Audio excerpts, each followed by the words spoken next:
देखिए ये चैप्टर जो है इतिहास से लिया गया है, शहरीकरण और शहरी जीवन। सिंगापुर शहर का विकास, सिंगापुर शहर का विकास के बारे में हम लोग जानेंगे। सिंगापुर शहर का विकास, राजधानी सिंगापुर सिटी, राजधानी सिंगापुर सिटी है, इसकी राजधानी सिंगापुर सिटी है।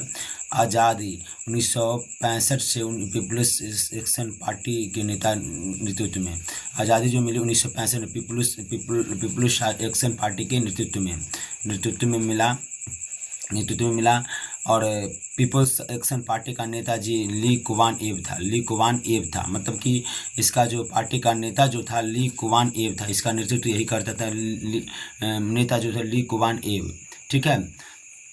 1965 के पहले सिंगापुर को भिखारियों का देश कहा जाता था। 1965 से पहले सिंगापुर को भिखारियों का देश कहा जाता था। देखिए मान के चले अभी सिंगापुर सब घूमना चाहता है, मगर 1965 के पहले क्या था, सिंगापुर भिखारियों का देश कहा जाता था। ठीक है। तो अपने आप को डेवलप किया और आज वहाँ सब जाने को तरसते हैं। इसीलिए कहते हैं कि जो भी आज बच्चा कमज़ोर है, अपने आप को इतना मेहनत करो कि कल होके तुमसे जो आज तुम्हारा मजाक उड़ा रहा है, कल होके तुमसे टाइम लेके मिलना पड़े, ऐसा टाइम लाओ। ठीक है। चलिए आगे देखते हैं। सिंगापुर ने समुद्र को विकसित कर सिंगापुर ने समुद्र को विकसित कर मध्य एवं आकर्षक सिंगापुर का विकास हुआ। मतलब सिंगापुर ने समुद्र को विकसित कर मध्य एवं आकर्षक सिंगापुर का विकास हुआ। मतलब सिंगापुर ने समुद्र को समुद्र को क्या किया, विकसित कर मध्य एवं आकर्षक सिंगापुर का विकास हुआ। देखिए ये बात है यहाँ पे कि सिंगापुर जो था समुद्र को विकसित कर मध्य एवं आकर्षक सिंगापुर का विकास। देखिए इसमें से 2-3 क्वेश्चन पूछा था एग्जाम में। सिंगापुर की राजधानी कहाँ है, सिंगापुर की राजधानी सिंगापुर सिटी। आज़ादी कब हुआ, 1965 में। और कौन इस पार्टी का नेता था, ली कुवान। 1965 में क्या कहा जाता, भिखारियों का देश कहा जाता था। ठीक है। चलिए अब हम आते हैं पटना कहियो आइए न हमारे पटना हम लोग अब पटना में आएंगे। पटना के बारे में हम लोग जानेंगे, पटना क्या था नहीं था उसके बारे में हम लोग जानेंगे। तो प्राचीन काल में पाटलिपुत्र के नाम से विख्यात यह एक महानगर था। देखिए ये पटना का विकास, ये आपको हिंदी में पढ़ना पड़ेगा, संस्कृत में पढ़ना पड़ेगा और इतिहास में पढ़ना पड़ेगा।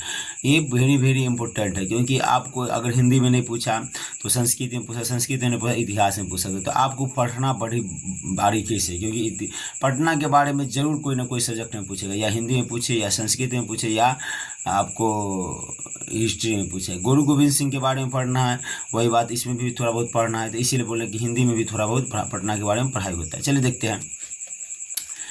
प्राचीन काल में पाटलिपुत्र के नाम से विख्यात यह एक महानगर था। प्राचीन काल में मतलब बहुत पुराने समय में ये पाटलिपुत्र के नाम से विख्यात एक महानगर था। इसकी स्थापना 6वीं शताब्दी ईसा पूर्व में मगध के शासक अजातशत्रु के द्वारा एक सैनिक शिविर के रूप में की गई थी। सैनिक शिविर के रूप में की गई थी, मतलब अजातशत्रु के द्वारा ये इस पटना नगर को बनाया गया था, और वो सैनिक थे, सैनिक शिविर में की गई थी, और अजातशत्रु ने ही इसका निर्माण किया था, शासक अजातशत्रु। यह मगध की साम्राज्य की राजधानी बना, मतलब मगध पटना को ही कहा था, यह पटना ही राजधानी बना। ठीक है। मौर्यकालीन राजा प्रसाद ने अवशेष दक्षिण पटना में स्थित कुम्हरार से प्राप्त हुआ है। मतलब मौर्यकालीन राजा प्रसाद वहाँ के राजा थे कि अवशेष मतलब हड्डी मिला है, उनका अवशेष मिला है, दक्षिण पटना में स्थित कुम्हरार से प्राप्त हुआ है। दक्षिण पटना स्थित कुम्हरार पार्क है, वहाँ कुम्हरार वहाँ पे जगह है पटना में, वहाँ से ये उनका अवशेष प्राप्त हुआ है। ठीक है। इस नगर में प्रशासन और जीवन के उनके पहलू की विस्तृत चर्चा मेगास्थनीज की रचना इंडिका में उपलब्ध है। देखिए इस नगर में प्रशासन और जीवन की अनेक पहलू की विस्तृत चर्चा मेगास्थनीज की चर्चा इंडिका में उपलब्ध है। जैसे आप लोग कहीं घूमने जाते हैं, मान कीजिए सपोज कीजिए अभी आप लोग तो ज़्यादा दूर घूमने नहीं जाते होंगे, ममहर जाते होंगे। ममहर जाने के बाद आते हैं ना, तो ममहर के बारे में बताते कि यहाँ पे ये था, यहाँ पे ये था, वहाँ पर ये था, घूमने वाला बहुत अच्छा जगह था। तो इसी प्रकार कोई भी विदेश, आप जैसे विदेश घूमने जाइएगा तो विदेश से घूम के आइएगा, तो विदेश के बारे में बताइएगा, चाहे बाबा धाम जाते हैं तो वहाँ, चाहे कोई भी लाल किला जाते हैं तो वहाँ जाते हैं तो ये अपने दोस्त यार को बताते कि ऐसे ऐसे था। उसी प्रकार मेगास्थनीज भी पटना आया। मेगास्थनीज जब पटना आया ना, तो पटना के बारे में अपने बुक में लिखा, इंडिका बुक में वही कहा, इस नगर के प्रशासन और जीवन के अनेक पहलू की विस्तृत चर्चा मेगास्थनीज की रचना इंडिका में उपलब्ध है। दूत के रूप में आए थे। क्या दूत के रूप में आए थे? इसके विशाल भवनों के वैभव और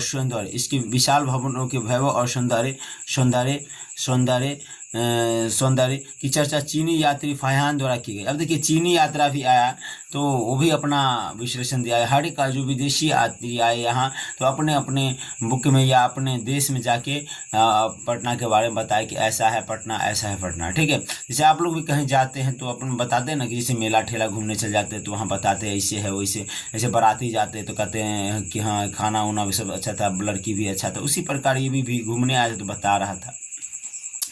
देखिए, हाँ, यह नगर पूर्व मध्यकाल में पतनशील अवस्था में आ गया। पतनशील अवस्था मतलब क्या?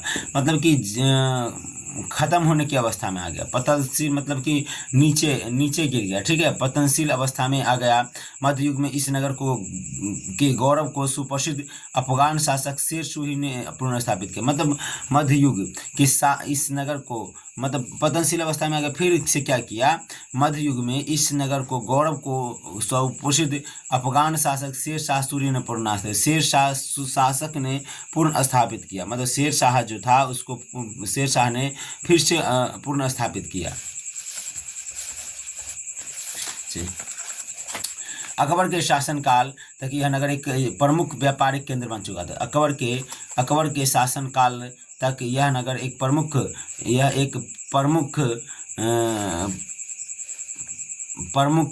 व्यापारिक केंद्र बन चुका था। मतलब व्यापारिक केंद्र बन चुका था, मतलब कि व्यापार का लेन देन बढ़िया से होने लगा था यहाँ पटना में।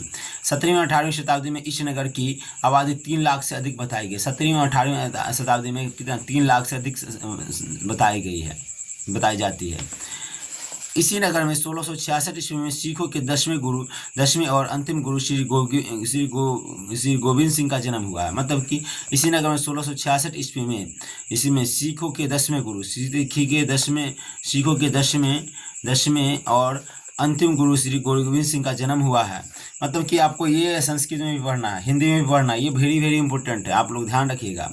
आपको ये एग्जाम में पूछा नहीं जाए तो ये आपकी अथी है, मगर ये पूछा जाता है, हमेशा पूछा जाता है, इसलिए याद रखिएगा।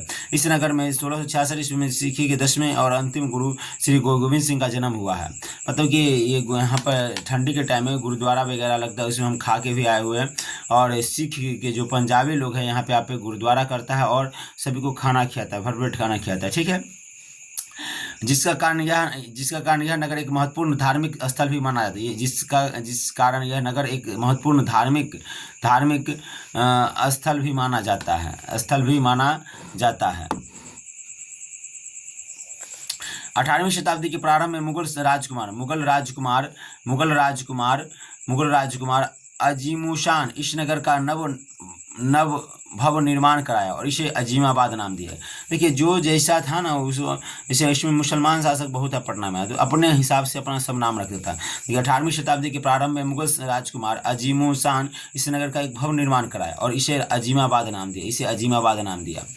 उस समय इस नगर के पूर्ण निर्माण पर लगभग 1 करोड़ रुपये का व्यय हुआ। उस समय इस नगर का पूर्ण निर्माण पर लगभग 1 करोड़ रुपये का व्यय हुआ। कितना? 1 करोड़ रुपये का व्यय हुआ। मतलब पूरा पटना को चमकाने के लिए 1 करोड़ रुपया लगाया और पूरा पटना चकाचक हो गया। कितना? 1 करोड़ रुपये का निर्माण हुआ। आज मान के चलिए 10 करोड़ या 20 करोड़ भी रुपया लगाया जाएगा तो पटना का कुछ नहीं, क्योंकि इतना आबादी बढ़ चुका है, इतना पॉपुलेशन हो गया है। तो 1 करोड़ में उस समय बढ़िया हो गया था। चलिए, यहाँ से लगभग 5 मील की दूरी पर अनाज भंडारण के लिए गोदाम का निर्माण 1786 ईस्वी में किया गया, जो आज गोलघर के नाम से विख्यात हो। देखिए, आज से लगभग 5 मील की दूरी, यहाँ से लगभग 5 मील की दूरी, मतलब यहाँ से मान के चलिए, जब हम यहाँ पढ़ा रहे हैं कलौंजर में, यहाँ से 15 किलोमीटर मान के चलिए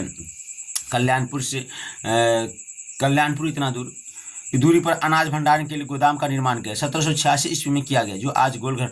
देखिए, पटना में जो गोलघर का निर्माण हुआ ना, तो पटना से बहुत दूर चौड़ में हुआ था। मतलब कि वहाँ कोई नहीं, गोलघर का निर्माण हुआ। मगर आज देखिए पटना गोलघर जो है बीचों बीच है पटना में, और उधर भी बहुत ज़्यादा घर बन गया है।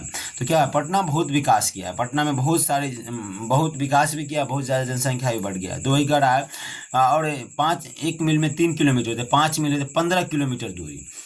यहाँ से लगभग 5 मील की दूरी पर अनाज भंडारण के लिए गोदाम का निर्माण 1786 ईस्वी में किया गया, जो आज गोलघर के नाम से विख्यात है। 1911 ईस्वी के दिल्ली दरबार में बिहार को अलग राज्य का रूप दे दिया गया। 1911 ईस्वी के दिल्ली दरबार में बिहार को अलग राज्य के रूप में दर्जा दिया गया। मतलब 1911 ईस्वी में क्या हुआ ना, दिल्ली दरबार में बिहार को अलग राज्य का दर्जा दिया गया। 1912 ईस्वी में बिहार एवं उड़ीसा के बंगाल से पृथक राज्य का दर्जा प्राप्त हुआ, और पटना इसकी राजधानी, पटना और इसकी क्या बनी, राजधानी बनी। पटना क्या बनी, इसकी राजधानी बनी। वर्तमान पटना की आबादी लगभग 12 लाख से अधिक है। वर्तमान पटना की आबादी लगभग 12 लाख से अधिक और इसका क्षेत्र 250 वर्ग किलोमीटर, इसका और क्षेत्र 250 वर्ग किलोमीटर है। कोलकाता के बाद यह पूर्वी भारत का सबसे बड़ा नगर, कोलकाता के बाद यह पूर्वी भारत का सबसे बड़ा नगर है, और आबादी के घनत्व के दृष्टिकोण से यह भारत का 14वीं सर्वाधिक आबादी वाला नगर है।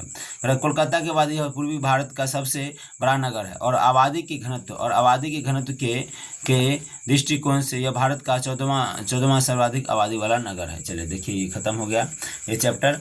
अब होगा तो इस चैप्टर का क्वेश्चन आंसर करवा देंगे आप लोगों को। ठीक है, जय श्री राम।